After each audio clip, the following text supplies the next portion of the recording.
আর আহলুস সুন্নাত ওয়াল জামাত কারে কয়? আমাদের দেশে সব হইল উল্টা, যেইটা যে না সেইটা হে দাবি করে বইয়া থাকে। ছোটবেলা যখন আনারস কাটতে আছে তখন আনারস শূন্য তো আমি মনে করছি ভিতরে বোধহয় সুখ না, যেহেতু আনারস মানে রস নাই। এখন কার্ডনের আগে থেকে দেখি রস বারণ শুরু হয়েছে, তো রস নাই, এইটারে না আনারস হওয়ার কথা ছিল, নাম হইল আনারস মানে রস নাই। নাম রাখছে আনারস, ভিতরে রসে বড়। নাম রাখছে বেদানা, চামড়ার তলেতে দানা শুরু। নাম রাখছে বেদানা, দানা বলে নাই। এখন আহলুস সুন্নাত ওয়াল জামাত যারা দাবি করে, দেখা গেল বাংলাদেশে অধিকাংশ মানুষ দাবি করে আহলুস সুন্নাত ওয়াল জামাত, সুন্নতের কাছেও নাই। ঠিক কি? ওই যে আনারসে পাইছি আর কি, বেদানায় পাইছি, দাবি করে একটা, ওই আর হইছে আরেকটা। এটা তো হবে না। যদি আপনি আহলুস সুন্নাত ওয়াল জামাত হইতে চান, তাইলে দুইটা জিনিস আপনার মাঝে থাকা লাগবে। এক নম্বরে আল্লাহর বিধান মতো আপনি চলবেন। সুবহানাল্লাহ বলবেন না? বিধান মানবো কার? সবাই কথা বলেন, বিধান মানবো কার? আর তরিকা মানবো নবী। তাইলে হইল আপনি আহলুস সুন্নাত ওয়াল জামাত। বিধান মানবেন আল্লাহ, যেমন নামাজ পড়া, এটা পড়তে হবে, এই বিধান দিছেন কে? মাস একটু আসতে। রোজা রাখতে হবে, এই বিধান দিছেন কে? জাকাত দিতে হবে, এই বিধান দিছেন কে? এখন এই বিধানগুলো আপনি মানলেন, নবীর তরিকা অনুযায়ী চললেন না, আপনি যদি আহলুস সুন্নাত ওয়াল জামাত দাবিও করেন, হবে হবে? কখনোই হবে না। কারণ আপনি যদি দাবি করেন যে আমি পুরুষ, তাইলে আপনি পুরুষের যে জিনিসগুলো আছে এগুলো থাকতে হবে। আপনার থোতার নিচে দাড়ি থাকবে, টুপি থাকবে, লম্বা চুল থাকবে না, কানে দুল থাকবে না, নাকে ফুল থাকবে না, গলায় মালা থাকবে না, হাতে বালা থাকবে না। তারপর আপনি বলতে হবে না যে আমি পুরুষ, আপনি দেখলেই বোঝা যাবে আপনি যে পুরুষ। এখন আপনার নাকে ফুল, কানে দুল, গলায় মালা, হাতে বালা, লম্বা চুল, এখন আপনি যদি কোন আমি বেড়াই, কেউ মানবে এটা? কেউ মানবে? সুতরাং পুরুষ এবং মহিলা চিনার জন্য আল্লাহ যেমন আলাদা কিছু চিহ্ন দিছে, ঠিক এমনিভাবে আহলুস সুন্নাত ওয়াল জামাত কারা, এটার জন্য কিছু চিহ্ন দিছে। চিহ্ন ফান্ডামেন্টাল, মৌলিক চিহ্ন দুইটা। এক নম্বরে বিধান মানব কার? কথা বলতে হবে। সভাপতি কথা না কইলেও সারব না। সভাপতি বোধে শুনছেন, আমি কিন্তু অনেক মাহফিলও মঞ্চের তারা কথা কয় না কেড়ে তারারে নামাইয়া নিচের থেকে কই না তুলি।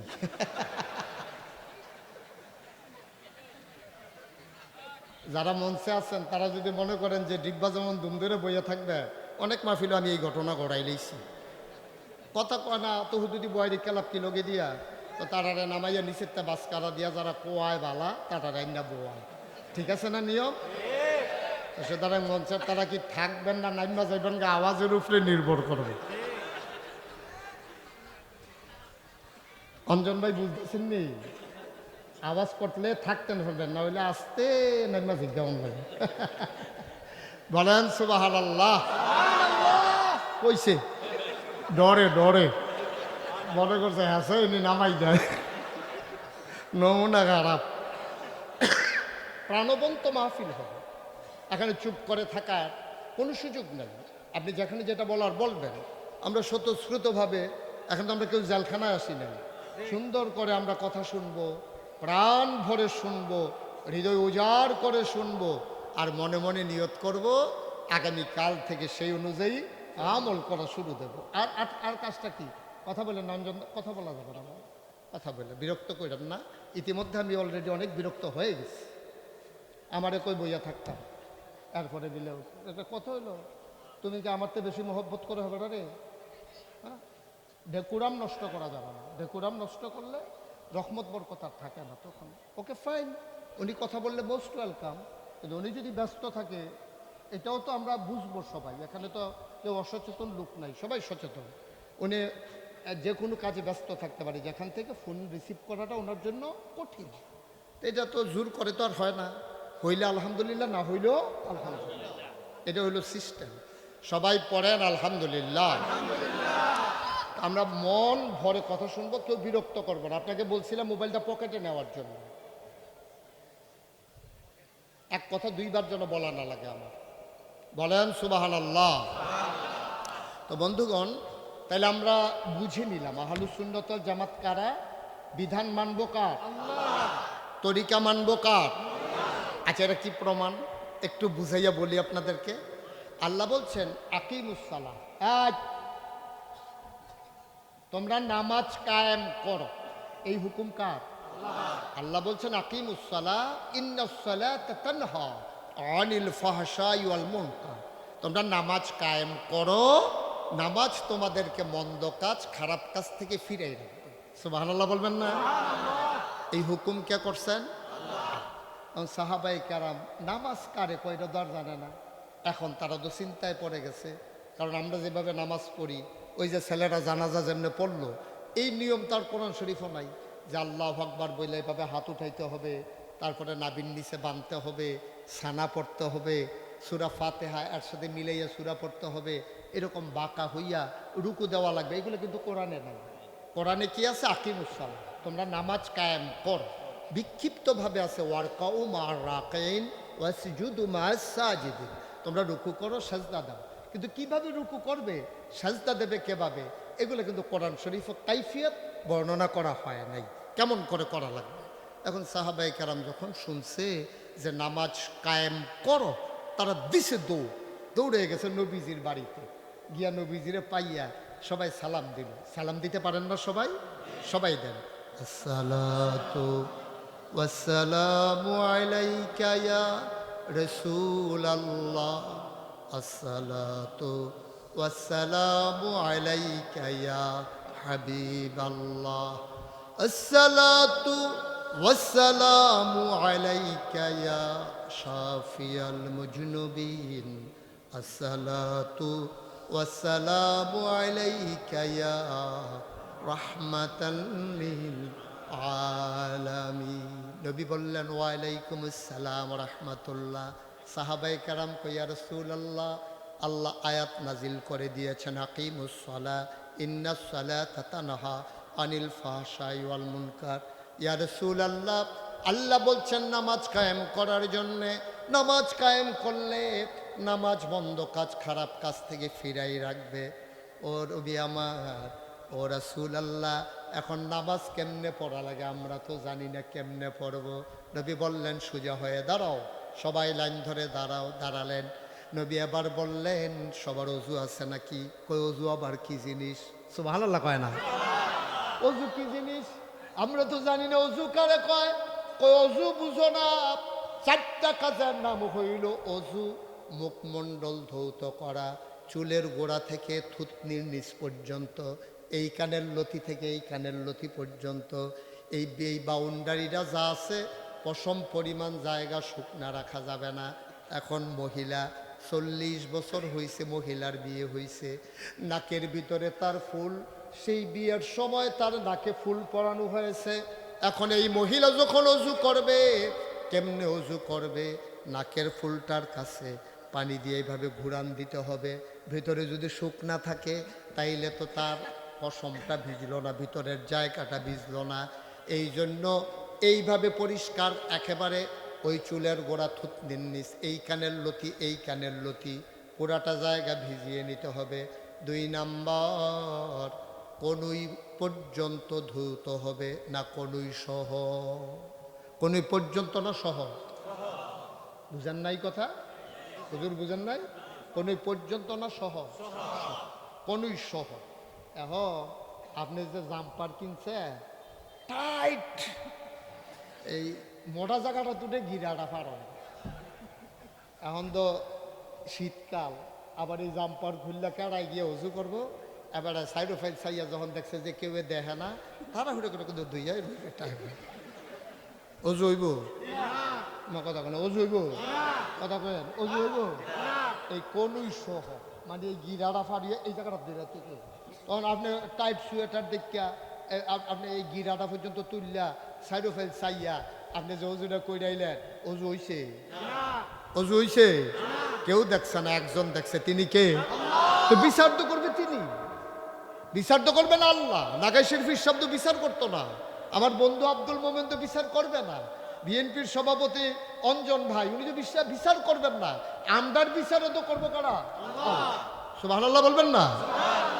আমারও তো বিচার হবে। আমার বিচার হবে না কিয়ামতের ময়দানে? নাকি ফিরসাব দেখে ছাইড়া দিব? এই দুনিয়ায় তো না ফিরসাব, হ্যাঁ নো হ্যাসরানের লোকে হমান না। কি এর ফিরসাব, কি এর লটসাপ? কিয়ামতের ময়দানে এইসব দেখা হবে না। কিয়ামতের ময়দানে দেখা হবে ইন্না আকরামাকুম ইনদাল্লাহি আতকাকুম, তোমাদের ভিতরে মর্যাদা বেশি তার, কলিজার ভিতরে ভয় বেশি যার। সুবহানাল্লাহ বলবেন না? রিকশাওয়ালা হতে পারে,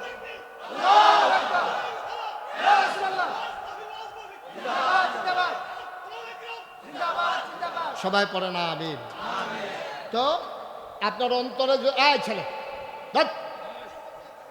যদি আল্লাহর ভয় অন্তরে না থাকে, আপনি ফির সাবন, লাট সাবন, ইমাম সাবন, এমপিয়ন, মন্ত্রীয়ন, কোনো বেল নেই।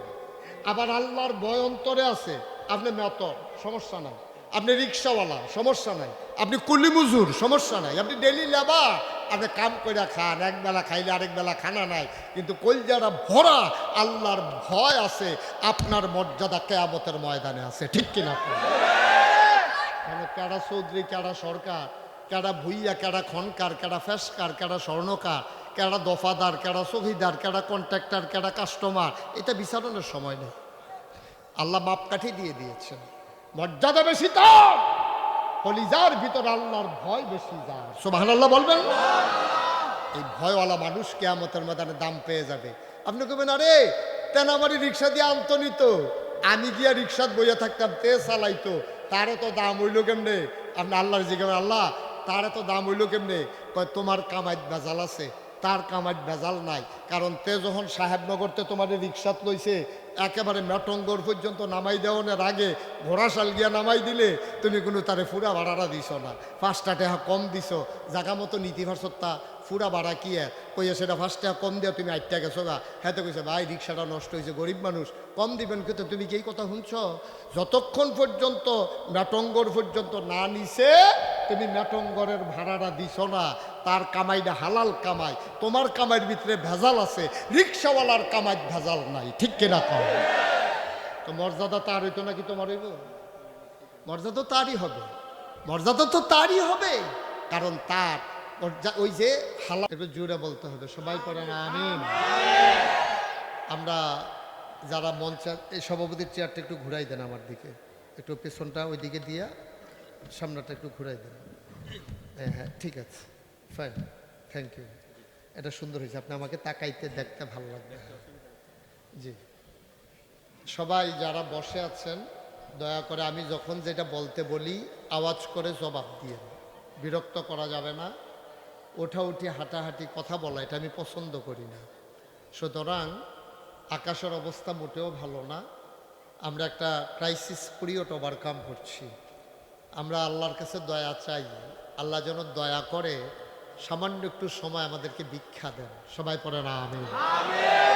যারা মোবাইল ধরে রেখেছেন মোবাইলগুলো বন্ধ করেন, এভাবে রেকর্ড হয় না। আপনার এই বেসটা ঘুরান, উল্টাই রয়েছে, ফুলটা। মোবাইলটা পকেটে নেন, পকেটে নিয়ে নেন।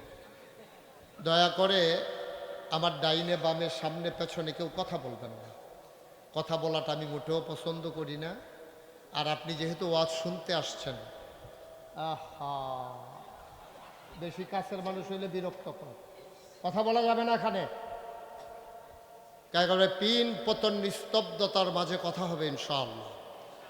আল্লাহ যেন সুযোগ করে দেয়। সবাই পড়ে আমিন। বন্ধুগণ, আল্লাহ তাবারক ওয়া তাআলা আমাদেরকে মানুষ করে এই দুনিয়াতে পাঠিয়েছেন। মানুষ করে বানানোর পরে এমনি ছেড়ে দেন নাই। কোন পথে গেলে জান্নাত, কোন পথে গেলে জাহান্নাম, কোন পথে গেলে লাভ, কোন পথে গেলে লোকসান, কোন পথে ভালো, কোন পথে মন্দ, কোন পথে কল্যাণ, কোন পথে অকল্যাণ, কোন পথে শিরক বিদআত, কোন পথে তাওহীদ রিসালাত, কোন পথে কুফর আর কোন পথে ইসলাম জানানোর জন্যে আল্লাহ তাবারক ওয়া তাআলা যুগে যুগে মানুষদের মাঝ থেকে যাচাই করে বাছাই করে করুণা করে দয়া করে মায়া করে একদল উত্তম চরিত্রের মানুষ যাদের জীবনে গুনাহ নাই, গুনাহ হওয়ার সম্ভাবনাও নাই, এমন একদল মানুষকে আল্লাহ আমাদের জন্য নবী এবং রাসূল করে পাঠাইছেন। বলেন সুবহানাল্লাহ। একটু কমাই দাও, হালকা একটু কমাও। এই নবী এবং রাসূল যারা, তাদের ব্যাপারে আমরা যারা আহলু সুন্নত ওয়াল জামাত, আমাদের আকীদা হলো আল আম্বিয়াউ মাসুমুন, নবীরা হইল নিষ্পাপ, তাদের কোনো গুনাহ নাই, এটা আমরা বিশ্বাস করি না? এখন আহলু সুন্নত ওয়াল জামাত যারা, এটা আমাদের আকীদা।